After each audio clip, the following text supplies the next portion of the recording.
हाँ, simple substances होते हैं, diffusion of simple substances in cytoplasm.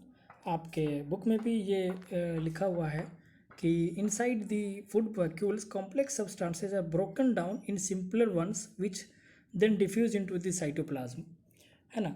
तो अनडाइजेस्टेड फूड उसके बाद हमारे को मिलेगा, जिसको ज़रूरत होती है एक्सक्रीशन के थ्रू बाहर कर देने का, एक्सपेल आउट कर देने का, so that move to the surface of the cell and then it is thrown out of the cell. तो इस अमीबा के अंदर आप देखिए फूड पार्टिकल्स है, उसको हमारा जो सीडोपोडिया है वो उसको इनगल्फ करेगा, फिर वो फूड पार्टिकल अंदर वैक्यूल बन के जाएगा और वहाँ पर उसका सारा ब्रेक डाउन होकर के न्यूट्रिएंट ले करके और जो अनडाइजेस्टेड मटेरियल है उसको थ्रोन आउट कर दिया जाता है। This is how nutrition in amoeba takes place. अब हम लोग आते हैं हेटरोट्रॉपिक न्यूट्रिशन के मेन 3 पार्ट्स हैं, holozoic nutrition, saprophytic and parasitic, जिसका बेसिक आप बहुत पहले से जानते हैं। Animals take in solid food and break down inside the body is known as holozoic nutrition. So you can define it as holozoic nutrition is the nutrition in which animals take in solid foods and break down inside the body. Example amoeba है, animal से हम लोग भी खाना लेते हैं अंदर और तब हमारा रेस्पिरेशन होता है। Then second one is saprophytic nutrition in which organism is feed on dead and decaying matter, इसका सबसे बड़ा एग्जाम्पल है fungi. Then we have parasitic nutrition in which parasites, I mean one organism, live inside or outside the body of another organism, that is host, है ना, and derive their nutrition from it. Means जो body दूसरे organism के body पर inside या outside रहे तो वो बॉडी कहलाएगा पैरासाइट्स, और जिसके बॉडी पर या जिसके बॉडी में रह रहा है वो बॉडी कहलाएगा होस्ट। और इस तरह के जो न्यूट्रिशन होते हैं इनको बोलते हैं पैरासिटिक न्यूट्रिशन। कस्क्यूटा है जो प्लांट पैरासाइट है, टिक्स है, लीच है, इस तरह के कई सारे ऑर्गेनिज्म हैं। अब यूनिसेलुलर ऑर्गेनिज्म के बारे में मैंने बताया हुआ है पहले भी कि food is taken up through entire surface that are in contact with the external environment. Entire surface से वो कहीं से भी आप एमीबा का फिगर देखें हैं उसमें कहीं से भी फूड मॉलिक्यूल्स इंटर कर सकता है। Example extends to amoeba, paramecium, हर जगह ये ऐसे ही चलता है। अमीबा के अंदर ये पूरा प्रोसेस मैंने समझाया है।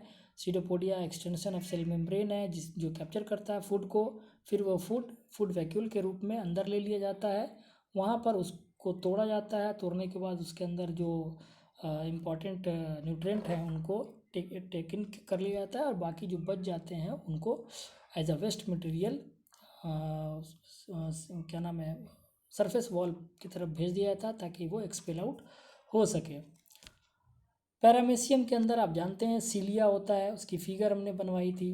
सीलिया होता है, छोटे छोटे फिंगर लाइक प्रोजेक्शंस होते हैं, छोटे छोटे हेयर लाइक स्ट्रक्चर होता है। तो वो वही उसको फूड मटेरियल को पकड़ता है, टेक इन करता है अपने अंदर।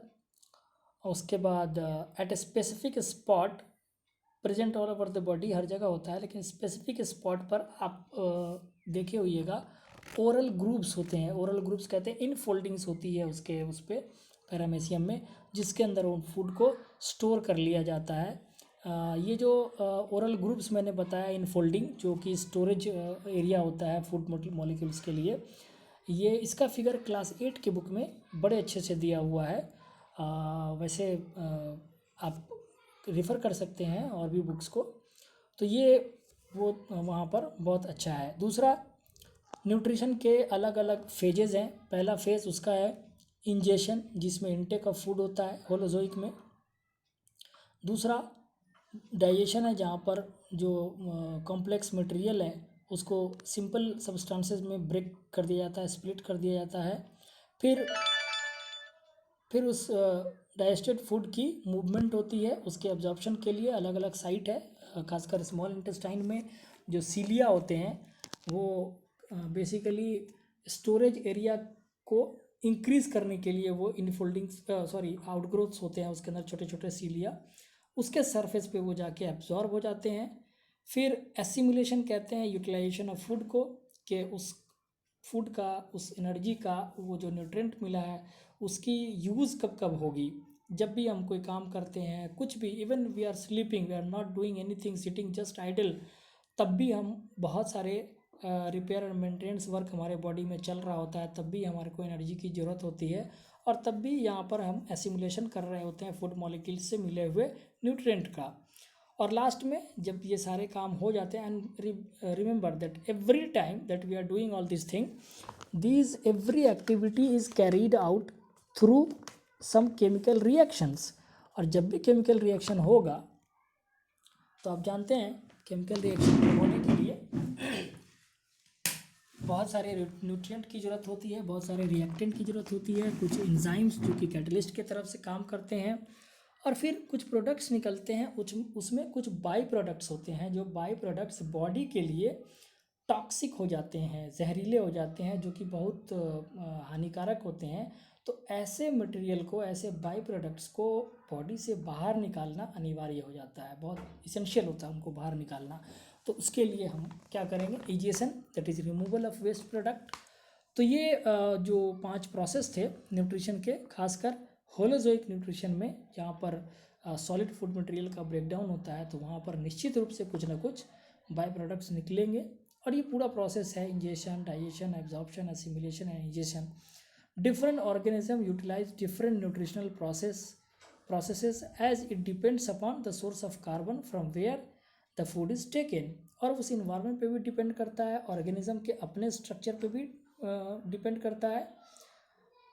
हम लोग कल के उसमें वीडियो में देखेंगे कि कल के क्लास में कि न्यूट्रिशन ह्यूमन बीइंग में कैसा होता है। अब पूरा प्रोसेस एक एक स्टेप बाय स्टेप जानेंगे कि फूड माउथ से जब इंटर करता है माउथ में तब क्या होता है, और वहाँ से वो कैसे कैसे किस किस फेज से होते हुए और फिर कैसे इजेशन करता है एनर्जी के थ्रू, ये पूरा प्रोसेस हम लोग देखेंगे। और तब तक के लिए आज की क्लास में यहीं स्टॉप करूँगा। आप क्या करेंगे, आप आज ओरल वर्क करेंगे, जितने भी क्वेश्चन आंसर पीछे आपने लिखे हैं सबको लर्न करेंगे, उसके बाद सेल्फ नोट्स वगैरह बनाए हैं उनको याद करेंगे, और ये सारा काम याद करने का आपका होमवर्क रहेगा। So this is all for today, thank you and do comment कि मेरा ये वीडियो कैसा हो रहा है। अभी वेरी इनिशियल स्टेज है, मैं धीरे धीरे इसमें इम्प्रूव करूँगा, आपको जिस तरह से बोर्ड पे पढ़ाते हैं वैसा करके मैं पढ़ा के बताऊँगा। चूँकि वो पेन स्टिक जो है मुझे नहीं मिल पा रहा है, उसके कारण थोड़ी दिक्कत है, वरना मैं फिर ठीक कर दूँगा। Okay, thank you.